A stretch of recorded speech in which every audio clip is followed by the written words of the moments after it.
Tunis ou à la manifestation du Sfax avant-hier ou ce matin, une partie de la journée d'aujourd'hui,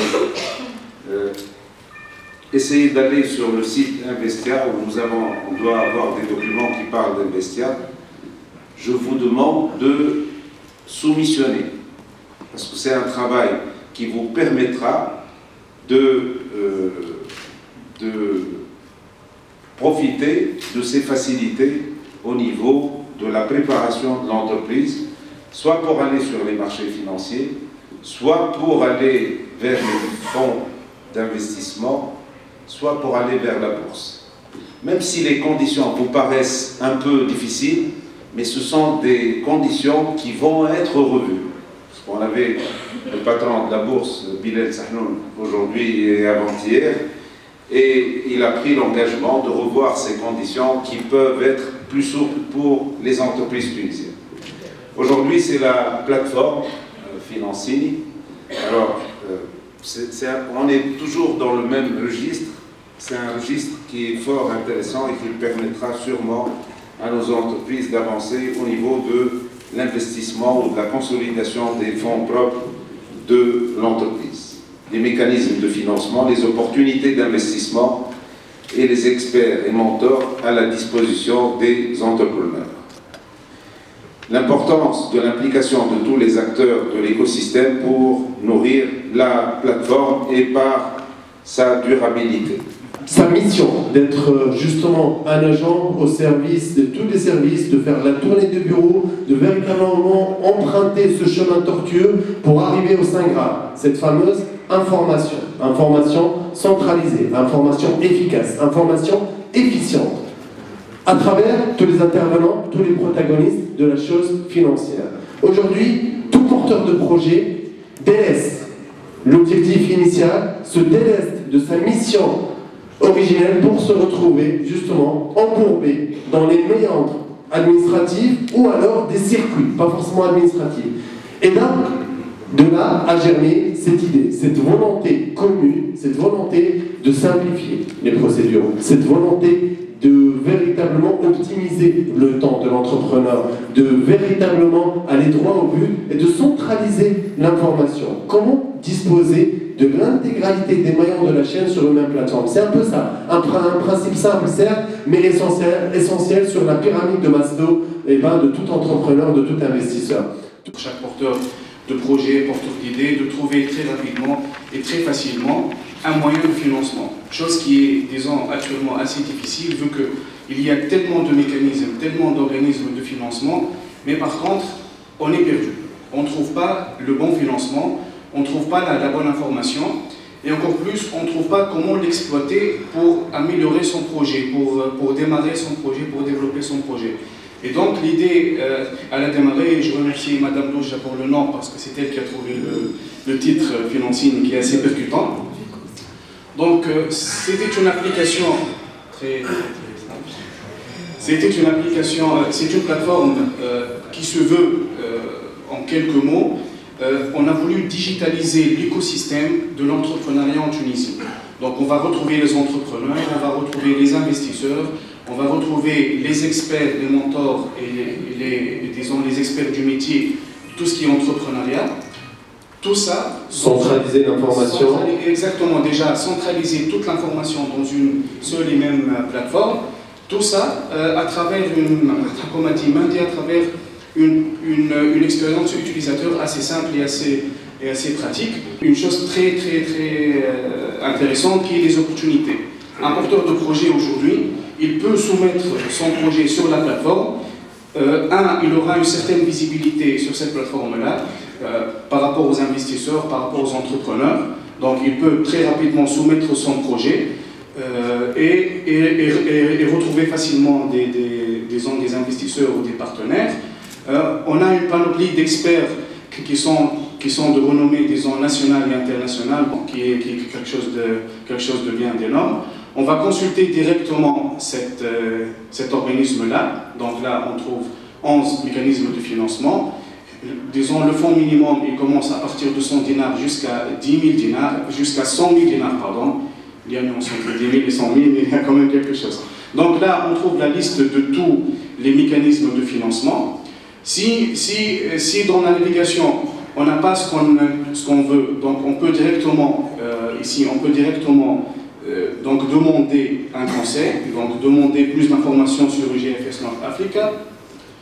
Si je consulte, par exemple, ce mécanisme-là, donc j'aurai toutes les informations sur ce mécanisme, donc la procédure, les conditions d'éligibilité, les avantages, donc les documents. DiAfrique Invest, en quelques mots, comme tu l'as rappelé, ça a commencé en 2016. L'enjeu, c'est de mobiliser la diaspora économique, et pour ça, on soutient à la fois les États, les institutions publiques en matière de stratégie de mobilisation de la diaspora, mais aussi les entrepreneurs tunisiens, locaux, et les entrepreneurs de la diaspora, mais également les investisseurs. Aujourd'hui, on accompagne environ 75 entrepreneurs, à la fois de Tunisie, du Maroc, du Sénégal et de la diaspora de ces trois pays. Et on a réalisé entre 2016 et 2019 une cinquantaine d'opérations à leur profit. Alors avant de rentrer dans le détail de cette plateforme, je voudrais juste insister sur trois mots. Le premier, c'est la concertation. C'est-à-dire que, comme tu l'as dit, à partir de 2016, avec Connect, on a consulté un certain nombre d'entrepreneurs, de réseaux de la diaspora, d'acteurs publics, institutionnels, des investisseurs, qui ont fait part de leurs besoins par rapport à une plateforme qui recenserait les opportunités de financement pour des entrepreneurs. Donc il faut avoir à l'esprit qu'initialement, la demande elle était liée à la diaspora, c'est-à-dire qu'on s'adressait à des entrepreneurs de la diaspora tunisienne installés en Europe qui auraient eu l'intention de venir créer une entreprise ou se développer ici sur le territoire national. Et en fait, on a dépassé ce cadre dans la mesure où il y a eu un véritable besoin au niveau national, ici en Tunisie, et on voit que cette plateforme, je l'espère, pourra répondre en tant que dispositif de droit commun à une demande ici et qu'elle sera appropriée par les acteurs. Donc le deuxième mot, c'est l'appropriation, c'est-à-dire qu'aujourd'hui on lance ce dispositif que nos amis vont nous présenter plus en détail ensuite. Le projet DiAfrique Invest, il arrive à son terme en juin 2020. C'est-à-dire que d'ici là, l'enjeu, c'est que vous, si vous êtes intéressé, vous puissiez référencer vos organismes, que vous puissiez disséminer l'information sur cette plateforme. L'enjeu, c'est bien entendu son appropriation au niveau tunisien, mais également au niveau de la diaspora tunisienne installée en Europe. Et ça, c'est pour nous un enjeu fondamental, l'appropriation. Et le dernier terme, et j'en termine, c'est la transnationalité. Parce qu'on est dans un projet qui est, comme je vous l'ai dit, partenarial avec le Sénégal et le Maroc. Et je tiens à vous signaler que Financini est une pierre à l'édifice qu'on est en train de construire et qu'on a lancé au Sénégal il y a un petit mois, une plateforme similaire, alors qui ne reprend pas exactement les mêmes fonctionnalités, puisqu'elle a elle-même été conçue à travers des dispositifs de concertation, des focus group, et qu'elle représente la nécessité, les spécificités des besoins des entrepreneurs sénégalais et de leur diaspora, qui ne sont pas tout à fait les mêmes que les Tunisiens, ce qui est d'ailleurs assez intéressant. Et au Maroc, nous lancerons en février prochain une plateforme qui portera sur les hauts talents et les talents de la diaspora marocaine, qui se propose d'être mentor ou expert à destination des entrepreneurs locaux marocains. Voilà, donc on est dans un dispositif transnational. Je vous remercie, j'espère que vous allez utiliser cet outil et une fois de plus que vous allez vous en servir et vous l'approprier. Merci beaucoup. Toujours des fonds d'investissement. Bon, nous avons peut-être l'avantage d'avoir une dizaine de fonds d'investissement. Donc chaque fonds d'investissement, il a une stratégie d'investissement. On a toujours cet exercice de leur expliquer quelle stratégie d'investissement, parce qu'ils doivent coller justement à... Mais c'est le bouche à oreille, c'est le conseil d'un expert comptable ami. Voilà, c'est toujours ça, mais aussi on a des partenaires, donc je salue, on travaille toujours avec des partenaires, comme vous le connaissez parfaitement, donc c'est Wiki Startup, c'est CBA, c'est Impact Partner, c'est Intilert, c'est toute la panoplie de gens qui sont autour de l'écosystème, qui font beaucoup d'efforts pour tout ce qui est sourcing et tout ce qui est... C'est justement pour notre métier, en tant que fonds d'investissement, il va falloir aller travailler d'arrache-pied pour pouvoir attirer des bailleurs de fonds internationaux. Ça, c'est très important pour la place de Tunis.